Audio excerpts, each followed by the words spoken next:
Des chauffeurs d'autocar vivent le rêve olympique. Ils ont quitté Trois-Rivières ce matin, direction Vancouver.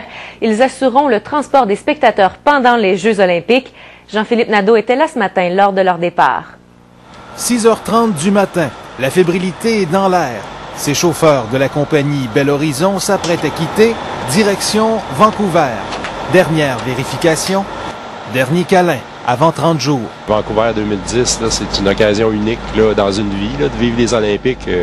On ne sait pas quand est-ce que ça va repasser. Hein? On est habitué de partir assez souvent vers toutes sortes de destinations. Mais là, vu que c'est Vancouver, les Olympiques, bien, je dois vous dire que ça fait un petit quelque chose. Là. Comme des athlètes, ils sont sur la ligne de départ. Puis, à 7 heures, le signal est donné. Un premier convoi quitte. L'aventure commence. C'est un rêve de jeunesse, aller travailler pour aux Jeux olympiques, c'est merveilleux. Là. Puis traverser le Canada en autobus, regarde, toute beauté.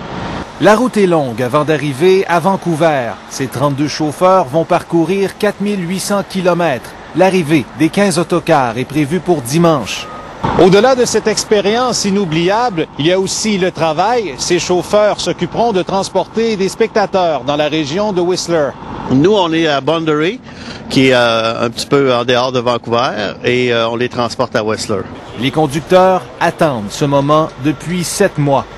Donc, il y en a qui ont fait une formation de 330 heures pour être avec nous, qu'on a fait un engagement spécial au début de septembre. Et depuis le temps des fêtes que ces gens-là pratiquent avec nous, on a offert aussi une formation à Boston, New York, pour les préparer dans les gros centres. On est prêts. Ces chauffeurs sont la preuve vivante qu'il n'y a pas que les athlètes qui peuvent rêver aux Olympiques. Jean-Philippe Nadeau, Radio-Canada, Trois-Rivières.